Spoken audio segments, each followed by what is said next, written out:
E aí, minha gente? Chegamos à metade do último. Começa a chegar no fim, a gente começa a ficar assim, caramba, vai acabar, não é possível. E porque dá um trabalho, planejamento e tudo. A gente já está falando do Case 2017. Vocês têm noção? Igual carnaval, né? Começa a trabalhar um ano antes. Falando em carnaval, vocês já pararam para pensar nas pessoas que ficam na banca julgando as fantasias, as alegorias, samba enredo? Você julgar uma coisa, os juízes, juiz é aquele que julga. E para você, antes de julgar, você tem que saber analisar. E tem gente que tem uma velocidade, uma naturalidade em analisar as coisas e ver e encontrar aonde estão os bons investimentos. Para vocês terem uma ideia, eu vou chamar aqui uma pessoa. Ela foi jurada de carnaval. Ela foi jurada no Shark Tank. Ela é apaixonada por música clássica e carioca da gema, da Vila Isabel. Eu vou chamar aqui ao palco agora para liderar esse painel e fazer uma mediação aqui deste painel, esse painel que vai mostrar as estratégias que seguiram para conquistar investidores anjo, transformando a sua rede de contatos numa fonte de investimento. Chamo ao palco agora Camila Farani, do Gavia Angels. Camila, vem para cá. Diretamente do Rio de Janeiro. Bem-vinda, o palco é seu.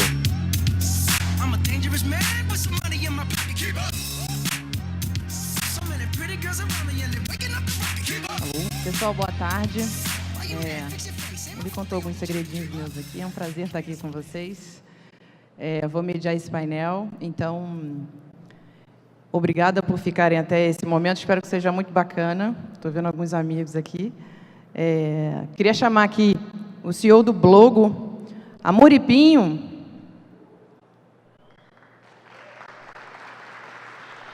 CEO do Blogo e presidente da B Startups.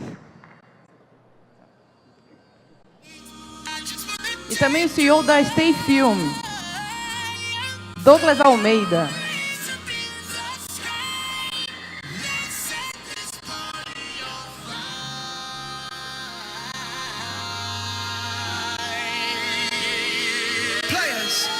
Pessoal,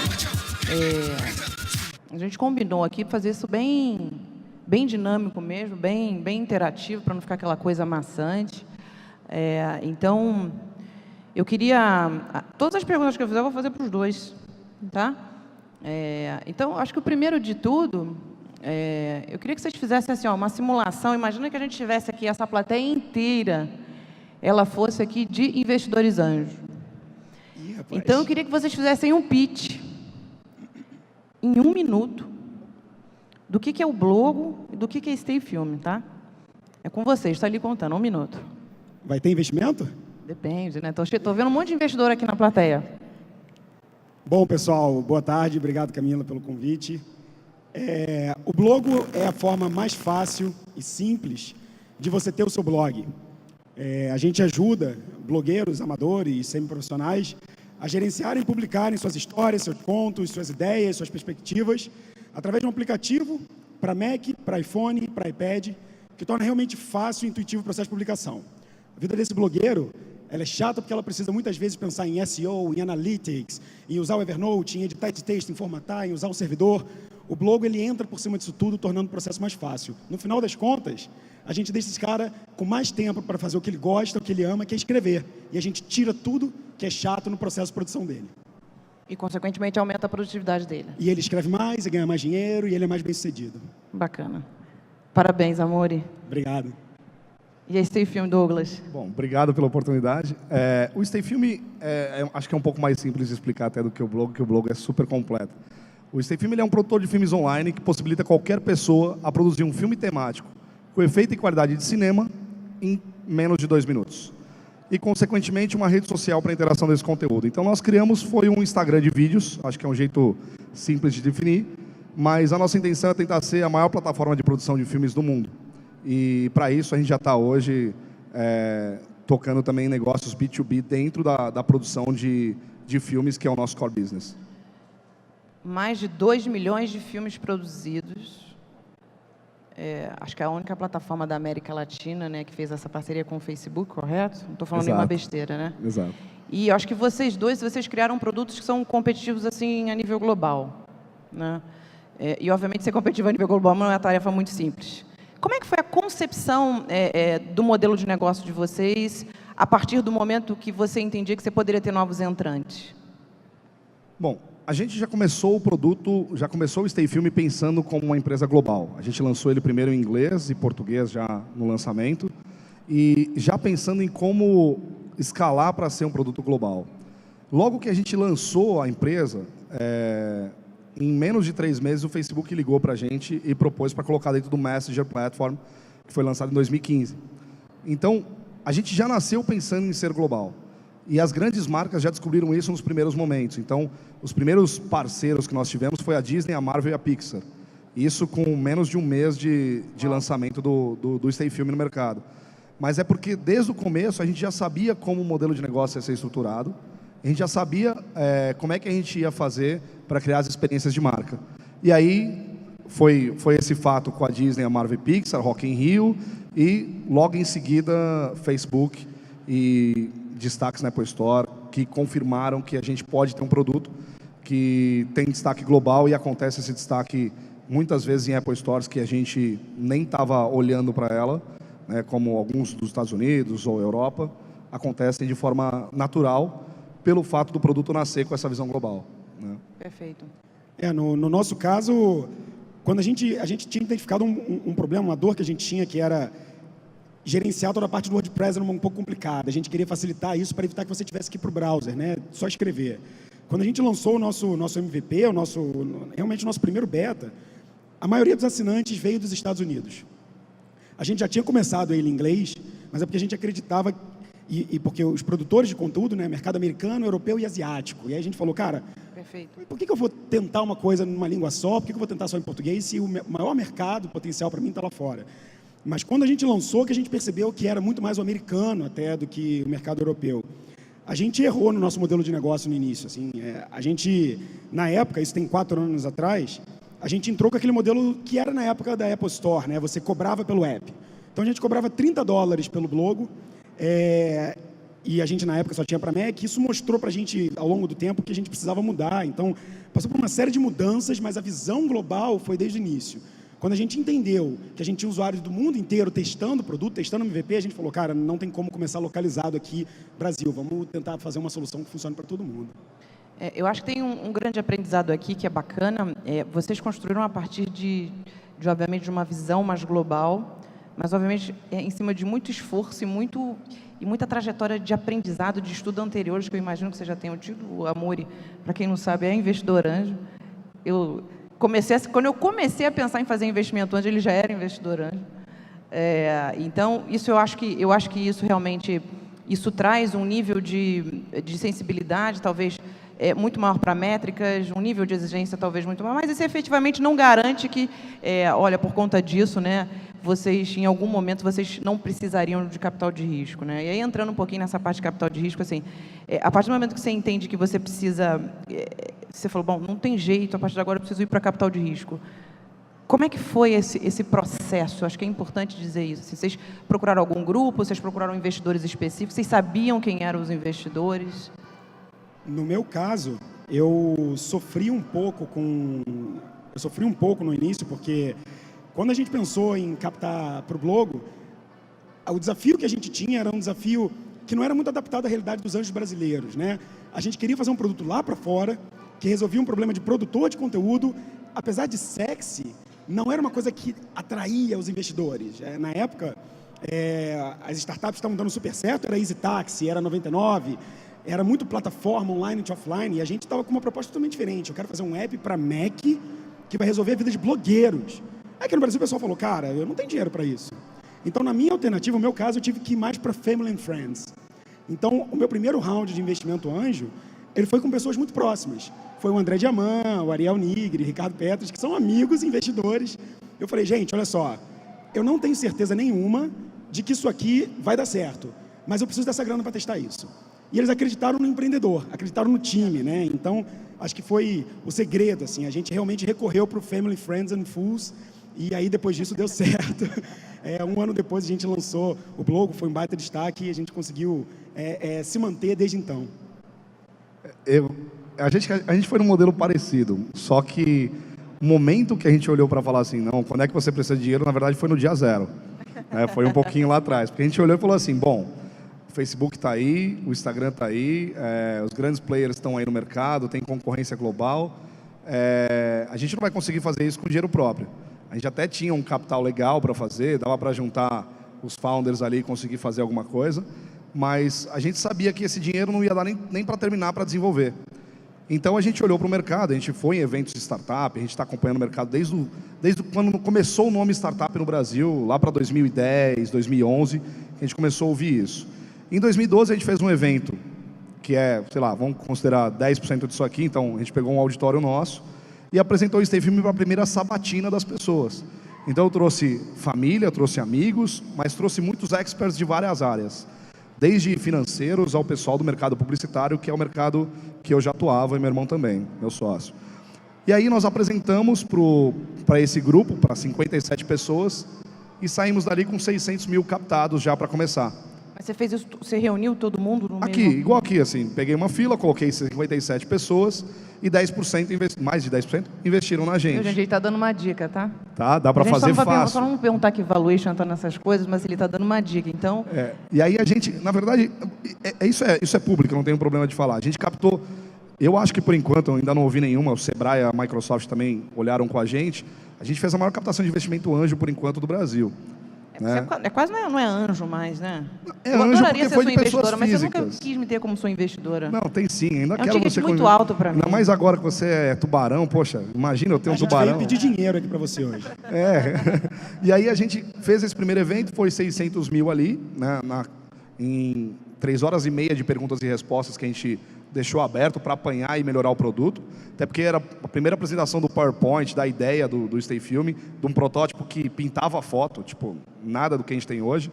E aí a gente abriu um round de 3 milhões para começar a empresa. Mas não é porque a empresa valia 10 milhões, a gente estava vendendo ali 30% da empresa.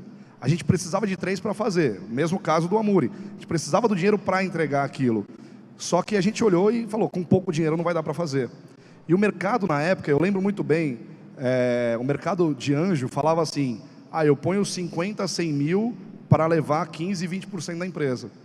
E foi muito bom a gente fazer essa disruptura, eu apanhei bastante na internet sobre, né, a pessoa, é um soco na boca do estômago de quem busca 100 mil, o que ele está fazendo é funding, é quase o processo de um VC, e realmente pode ser tudo isso, só que o bacana foi que depois do final de 2012, quando a gente anunciou que a gente captou os 3 milhões, e aí começou a empresa, os tickets começaram a mudar no mercado.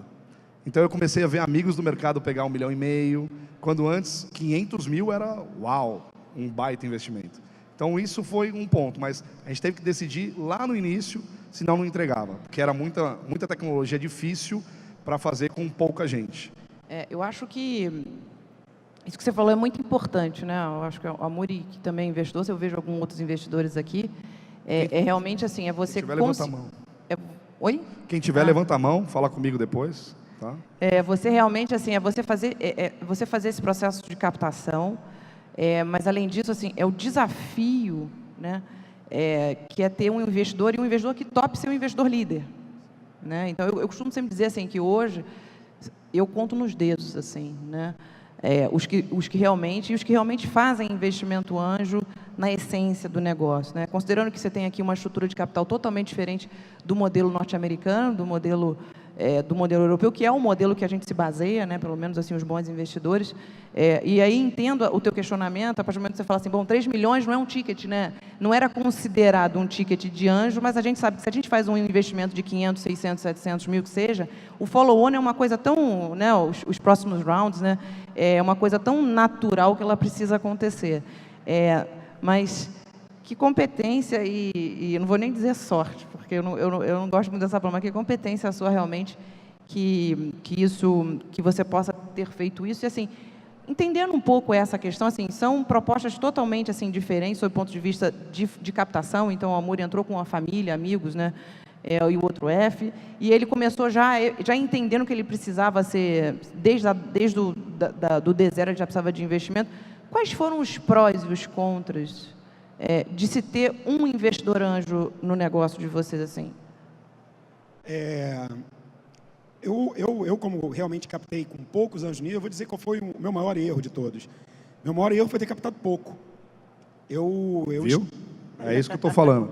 Eu estimei mal, e eu acho que esse é um dos problemas do empreendedor brasileiro, e não é culpa dele. A grande verdade é que pedir muito dinheiro é difícil, né? Principalmente se você está sem tração, se você está numa fase de protótipo, você validou MVP, você encher a boca para você ver lá, cara, eu realmente preciso para os próximos 18 meses aí, 500, 600 mil reais, 1 milhão, é difícil, né? Com certeza. E para mim foi muito difícil. Então, eu entendi ali que com aquela grana eu conseguiria fazer a execução, eu conseguiria performar. Então, eu acho que não foi orgulho, mas foi um pouco de pretensão minha.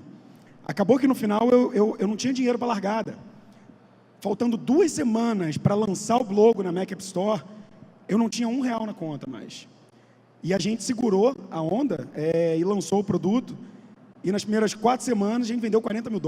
Então, foi isso que bancou a empresa nos próximos 4, 6 meses depois disso. Então, meu maior erro foi esse. Eu diria que os prós e contras foram mais meus. O segundo contra é que um dos meus anjos, que eu adoro, não era investidor anjo. E um cara que não é investidor anjo, colocar dinheiro numa empresa, ele espera um retorno rápido, ele compara aquilo com um restaurante que ele já criou e já tirou o dinheiro. Faz o custo de oportunidade que ele acha que ele tem que ter o retorno. Ele me liga toda semana, perguntando se eu já consegui vender o logo. Ele, aí, cara, já vendeu? Cadê minha parte? Aí eu falo, cara, eu vou te explicar de novo como é que funciona essa história. Então, esse foi o meu contra. O meu pró é que eu sempre fui muito transparente no que eu estava tentando fazer. Então, eu não trouxe ninguém para o blog na empolgação.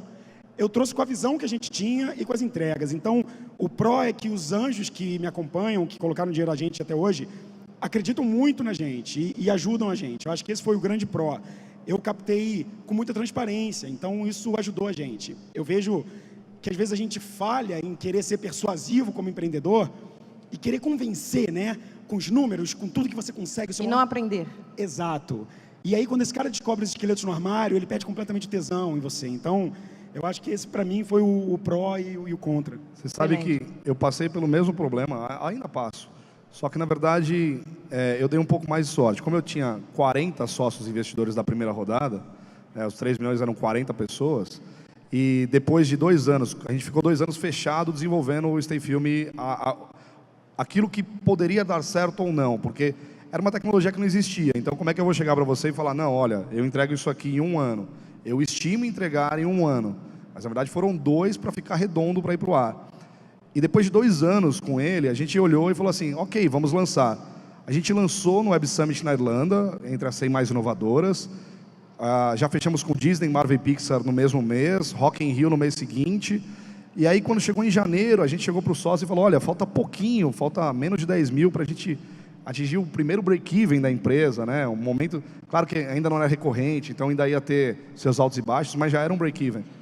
E aí o Facebook liga e fala, olha, a gente queria te convidar para você colocar, são só 35 empresas, só você da América Latina, só você de vídeo, para entrar dentro do Messenger Platform que a gente vai lançar. Aí eu chamei os sócios e falei, ó, reunião, vocês querem dinheiro ou vocês querem Facebook? E aí, não, vamos fazer Facebook. Falei, então eu preciso de mais dinheiro. Aí o pessoal, porra, mais dinheiro? Já pegou 3 milhões. Aí eu peguei e falei assim, acho que mais uns 2 resolve. E eu sou um pouco mais cara de pau que o Amuri. Eu não tinha medo de pedir dinheiro, porque, na verdade, eu não estou pedindo para mim. É para um negócio que eles são meus sócios. Então, se der certo, eles ganham comigo. E aí a gente fez mais um round de 2 milhões, também com mais angels. E aí a gente foi para 60 angels no total. E hoje são 63. Só que esses que perguntaram, quando é que você vende? Quando é que eu vou ter lucro? Quando é que eu vou ter dividendos? Quando a gente vai fazer o segundo round, eu falei para eles, se a gente está pegando mais dinheiro, já deu 2 anos, você não vai ganhar daqui 1 ano o dividendo disso. Vai demorar um pouco mais.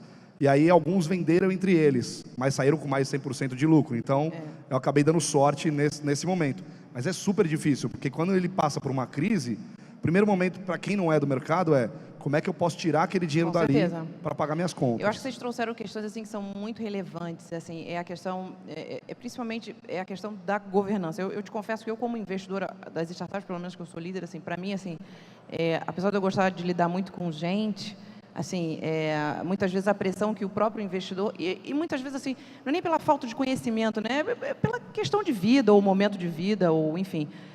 Alguma outra crise realmente que está passando. É claro que no momento que a gente vive hoje no Brasil, a pressão aumenta cada vez mais. Mas, assim, eu procuro ser sempre muito transparente. Eu acho que vocês estão fazendo isso, assim, com grande maestria. Mas eu queria entender o seguinte, você falou que está com hoje 63 anjos. Agora, eu estou num round agora de 10 milhões. Eu nem imagino, você vai para uns 100 anjos, né? Não, acho que eu vou para 70, porque esse round são 10 cotas de 1 milhão. Então, já tem 3 na conta, 2 em due diligence, então a gente está chegando nos 10. Você quer me emprestar um aí, cara? Pô, cara, não posso. Tem meta desenhada, ainda não posso. Eu acho que deve ter um monte de startup aqui precisando, né? Gente, olha só, qualquer coisa é só acessar o Douglas aqui, tá? Ele é o rei da captação. Não, que tá? isso. É o rei da captação. Agora, me diz uma coisa, como é que é o dia a dia? Eu quero saber o aspecto prático mesmo. O dia a dia de você lidar com 63 anjos, e o Pro Amor é a mesma coisa, lidar com um número menor. Como é que é o dia a dia? Quando eu falo 63 anjos, 60 anjos, que era o que a gente tinha antes dessa rodada agora, dessa série A que a gente está fazendo, todo mundo, na hora, a primeira impacto é, nossa, como é que você lida com isso? Super simples, a gente criou uma SA, eles são investidores preferencialistas, sem direito a voto, e quando houver dividendos, mais dividendos do que os fundadores. Ou seja, no final das contas, o conselho são 3 pessoas. E aí você fala, mas o pessoal às vezes indica como governança corporativa não colocar o presidente da empresa. Nós criamos um conselho de 3 pessoas, onde eu sou presidente da empresa e do conselho, para que meu sócio consiga trabalhar produtos sem ter encheção de saco desse processo burocrático, investimento, jurídico e tudo mais. O vice-presidente é escolhido pelos investidores, então os 60 tem um que representa. Esse cara vai ouvir de 10 pessoas. E o terceiro cara é um cara que é investidor, mas que também ganhou ações de fundador porque ajudou a gente no zero. Então, assim, é um conselho super equilibrado. Então, é muito simples de tocar. Agora, o que eu quis foi aproveitar o Smart Money de 63 pessoas, 60 pessoas. E aí eu montei uma comissão de expansão, que não tem poder jurídico para votar. É consultivo. Exato, mas eles ajudam a gente a fazer tudo, a empresa voar. Em 2 anos que a gente abriu para o mercado, a gente está abrindo a 4ª sede fora do país, né? A 4ª operação fora do país, né? Perdão, a 3ª, Brasil e mais 3. E com um apoio muito forte deles para abrir contatos no Reino Unido, no Canadá, nos Estados Unidos. Então, assim, eu uso da rede, mas a rede não manda na operação do dia a dia. Mas eu não sou bobo, tem pessoas ali muito mais experientes do que eu em diversos mercados. Economistas, financistas, engenheiros. Para que eu, publicitário, vou perder tempo trabalhando esses detalhes, entendeu? E Amor, e você? Quer beber sua água? Não, tá bom. Só para molhar o bico. No meu caso foi diferente. Eu comecei por uma outra perspectiva. Eu falei, cara, eu quero começar com a maior independência possível. Então, eu quero captar com pessoas que vão me dar a maior liberdade possível. Errei no valor, mas acertei nos anjos. E eu não tinha um conselho.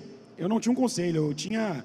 E aí, abrindo o capu, assim, e falando 100% a verdade, cara, eu escrevi o term sheet, eram 3 páginas, eu rodei entre eles, acho que os 2 dos meus investidores estão aqui, se eu não me engano, estão aí, Ariel e André, se estiverem por aí, levanta a mão aí, ali, ó. A gente concordou com os valores, concordou com o que a gente estava produzindo, e de lá para cá o que a gente faz são alguns reportes, né? A gente cria um grupo no WhatsApp, manda uma informação para eles, manda um e-mail de vez em quando. Eu não sou o melhor dos reporteiros, não. A verdade é essa. Assim, Nem eu. Manda um e-mail de vez em quando. Mas assim, eu sou 100% acessível. De vez em quando, até fala, como é que está o blog, não sei o quê.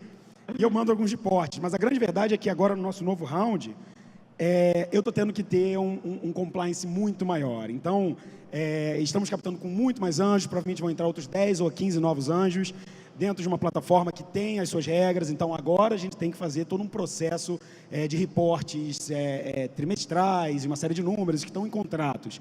Mas a primeira captação foi realmente uma coisa muito mais aberta, muito mais flexível. Eu acho que essa questão, assim, engraçado, né, que vocês têm, são dinâmicas assim diferentes, mas a curva de aprendizado é muito grande, né? Então, quando você fala, né, da questão dos reports, assim, é uma coisa que eu sempre peço para os empreendedores ou para as empreendedoras, né? Mas muitas vezes não só pedir, mas muitas vezes dar os caminhos, porque os reports, na verdade, quando você faz os indicadores, acho que é importante, assim, você mesmo tem que definir, né, quais são os seus indicadores mais importantes, quais são suas métricas. E você não deve lembrar disso, mas dá mais ou menos uns 3 anos atrás, o Amor me deu uma aula, ele me falou de várias métricas. Eu estava bem no início ainda, né, de fazer investimento anjo, e eu acho que a gente tinha sido sócio em uma, e ele falou, Camila, seja sempre focada em métricas. E isso vai aí a minha segunda pergunta, que é em cima dos reports, assim, dentro da dinâmica que vocês fazem. O que você considera uma métrica essencial para o teu modelo de negócio? Hoje eu tento simplificar as métricas para também não virar um grande louco por dashboard, mas nossa maior métrica hoje, a principal que a gente sempre acompanha, na verdade, eu ia falar uma, na verdade eu pensei em 2 e agora eu vou falar 4. A primeira delas é, obviamente, a avaliação na loja, né? Nosso principal canal de distribuição é através da Apple Store, então a avaliação desses usuários mostra muito termômetro de se aquela versão, como é que ela está, né? Baixou de 4 estrelas, tem alguma coisa errada, a gente deixou alguma falha ali, subiu, a gente está acertando. E isso vale muito para SEO, então é muito importante para a gente ter um rating lá em cima. A importância dessa métrica é que ela ajuda no número de downloads de um jeito absurdo. A segunda coisa é efetivamente o número de downloads, né? E de onde é que está vindo isso? Então a gente tenta extrair quais foram os nossos melhores canais que trouxeram aquele número de downloads se a gente está crescendo. Mas a principal de todas é a nossa receita recorrente. A gente tem que olhar para esse número porque essa é a nossa grande salsicha aqui na frente, né? A gente fica olhando para ela todos os dias e lutando para fazer isso crescer. E como você tem uma grande métrica, que para a gente é o MRR, todas as suas decisões acabam sendo direcionadas para ela. Isso me ajuda a cumprir a minha principal meta. Ou seja, se eu realmente estou olhando para ter esse número de 10 mil para 20 em 6 meses, o que eu estou fazendo agora direciona para isso? Ou eu estou direcionando para uma métrica de qualidade, atendimento, etc., que é outra métrica? Que é muito bacana, que é o trabalho de trás para frente, né? Exato, exatamente. É o trabalho de trás para frente. Então, estabelece primeiro a meta e você faz o trabalho de trás para frente, que eu acho que é a grande sacada e talvez onde a gente mais erra, né? Principalmente que a gente é empreendedor e vive aquele dia a dia e fica fazendo tudo muitas vezes no automático. Sim, e no final das contas, conversando, por exemplo, com o Pedro Sorrentino, ele sempre fala, cara, você está crescendo 2 dígitos nos últimos 6 meses?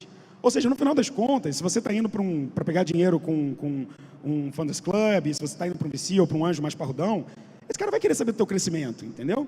E não vai adiantar você falar que você tem uma série de números de downloads grandes, se a tua base de ativos não está se aumentando, ou se você não está gerando receita e você, na verdade, só tem aquele crescimento artificial. Então, no final do dia, o empreendedor brasileiro tem que lembrar que ele tem que fazer dinheiro, que ele tem que mostrar resultado. Então, a gente coloca o MRR como a nossa principal métrica no nosso dashboard. Bacana. E você sabe, eu concordo com você, mas eu penso o seguinte, isso para um produto como o seu, que é B2B, e que a receita recorrente é um primeiro grande sinal de sucesso, concordo muito. No nosso caso, as nossas métricas são muito mais do uso da questão do usuário, porque primeiro que eu não cobro nada do usuário, então, que nem quando eu ganho destaque na Apple Store é porque eles estão gostando do produto, e não que eu estou gerando alguma receita em parceria com eles ou algo do tipo. E aí a gente olha para o quê? Para o número de downloads, o número de cadastros que a gente tem de criação de conta, porque eu ainda tenho a atração do cara ter que criar conta quando ele faz o download do app, e o número de filmes produzidos que a gente quer que as pessoas produzam. Eu não quero ser um Snapchat, eu não quero que o cara produza um Snap a cada meia hora na vida dele, mas a gente quer chegar a, poxa, um filme por semana, pelo dia a dia, pelos momentos da pessoa, porque a gente conta a história daquele momento, então que as gravações tomem esse tempo, né? E esses 3 pontos são os principais, mas a gente também olha, alguns pilares são importantes para a gente. Quais marcas a gente vai se relacionar que vão trazer para a gente uma grande escala de usuários, nacional ou global. Perfeito. Um crescimento de receita, que seja também forte, e credibilidade, porque sair do Brasil para tentar fazer algo global, todas as pessoas fora do país, no primeiro momento te olham como, se prova. E aqui a gente já tem aquela coisa, isso aqui, quero ver virar. Então, aqui a gente já põe a sina no empreendedor de que você tem que acontecer, você tem que trazer resultado, né? E aí lá fora, na verdade, é uma questão sobre quem é você primeiro. Então, essa credibilidade de ter uma Disney, de ter agora a gente acabou de assinar com o Chelsea Football Club no Reino Unido de forma global, isso ajuda a gente a entrar, por exemplo, no mercado britânico. Né? E aí ajuda a gente a abrir um mercado novo de um jeito diferente. Perfeito. E a gente, bom, é um painel de investimento, a gente entrou em métrica, em meta, que eu acho que assim, é sempre muito valioso a gente falar, principalmente para quem está começando. Mas voltando um pouquinho à questão do investimento anjo, e assim, eu quero que vocês sejam muito honestos, tá? O que vocês consideram que são os melhores e os piores aspectos dos investidores anjos no Brasil? Eu começo então, vamos lá. Bom, no meu caso eu tenho poucos investidores anjos tradicionais. Tá? A grande maioria é investidor anjo que ninguém aqui imagina que seja um investidor anjo. E eu tenho uma brincadeira que eu faço Tá com todo mundo aqui querendo saber quem é, né? Não, eu tenho vários, são 60, né? É bastante. E tem gente da Bovespa tem uma galera, tem mais de 10 da Bovespa, tem donos de construtora, tem economista famoso, enfim, tem um monte de gente bacana aí Você no... pode fazer um sindicato, no né? board. Posso fazer um montar uma fundo associação só do grupo ali. Juntar mais um pouquinho. Mas o ponto é o seguinte, todo mundo aqui conhece alguém que pode investir. A questão é você ter a transparência, um negócio bacana, algo promissor, que as pessoas possam olhar e investir. Eu fico louco quando alguém fala para mim, eu não conheço ninguém que pode investir. Eu desafio qualquer pessoa da plateia que tem no celular alguém que tem pelo menos 50 ou 100 mil reais. E não precisa ser nenhum rico, nenhum cara famoso, não. Isso está disponível. Só que tem que criar oportunidade. Hoje, no Brasil, a gente concorre com o banco, concorre com o CDB, concorre com o Tesouro Direto. Então, tudo que faz com que dificulte. Mas esse dinheiro está aí. Então, o primeiro ponto da crítica do investidor que eu vejo é aquele que não consegue, não está preparado para o risco, o cara que vai ficar preocupado a cada oscilação do mercado da economia. Então, esse cara... Você vê muito, e você ainda vê muito esse tipo de investidor, é isso? Principalmente para aquele que quer começar a ser. Perfeito. Porque tem muita gente Com também certeza. que fala que é investidor anjo, e não, eu sou investidor anjo e tal, mas o cara não tem a mínima noção do que é um investidor anjo. Ele não tem a mínima noção do risco que ele está entrando para fazer aquele negócio. E Não sabe do apetite dele para o risco. Exato, e a escalabilidade que aquilo vai ter.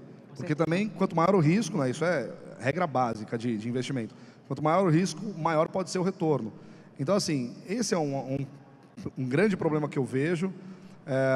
O outro também era a questão do ticket, e até hoje ainda, não, poxa, essa startup aqui está pegando, não, precisa só de 100 mil. Cara, 100 mil você não paga 2, 3 funcionários um ano.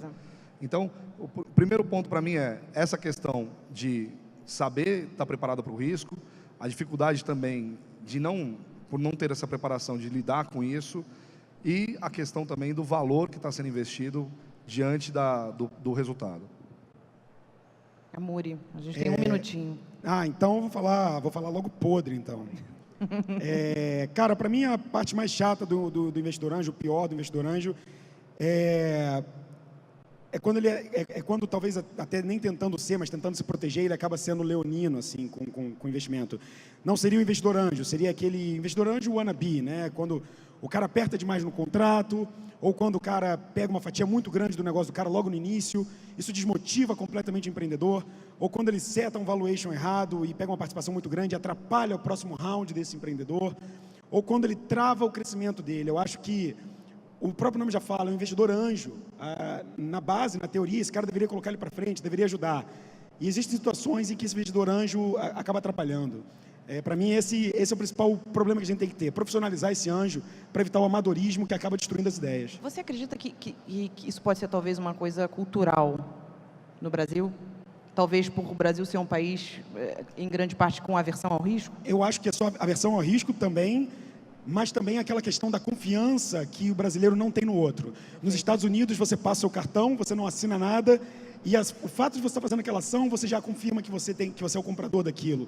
Você assina click sign, você confia na palavra das pessoas, investidor anjo, assina um term sheet.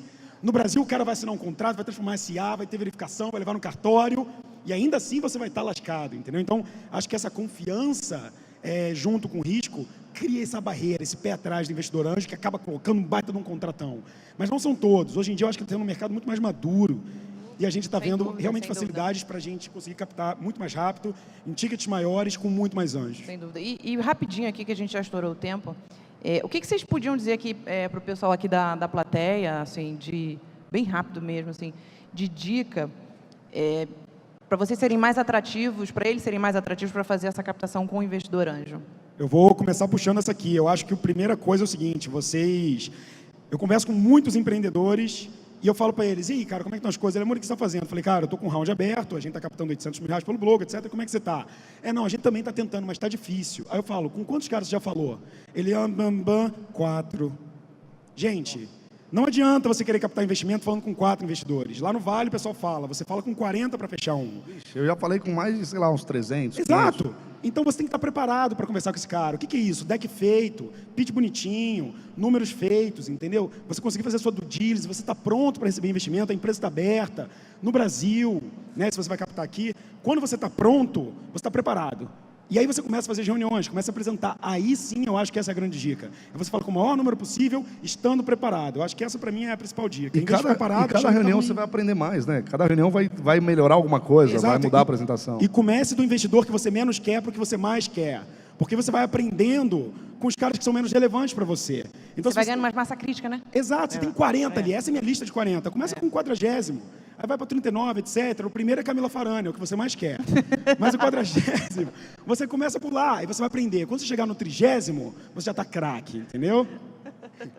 E eu acho que, para complementar isso, além de estar craque com esse processo, a cada preparação dessa você aprender como lidar sobre, mas também o estar preparado como um todo. Não é só, eu estou com um pitch bem feito, sei vender bem a empresa. Se tiver uma complicação jurídica, vai demorar. E aí pode perder o investimento. Bem lembrado, principal dica, não escondam nada dos investidores.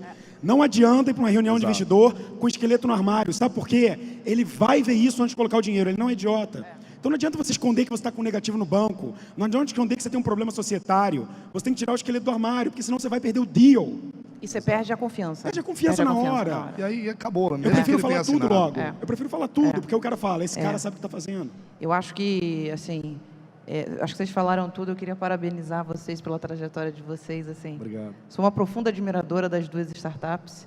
É uma pena que eu não sou investidora. A gente está aberto, inadável. Pois é. Nós também. Os dois. Ó. Olha, depois do programa, minha carteira está mais furada do que... Então é isso, pessoal. Espero que vocês tenham gostado. Muito obrigada mais uma vez. Obrigada pela presença de todos. Obrigada, Amor. Obrigada, Douglas. Obrigado. Obrigado. Valeu, pessoal.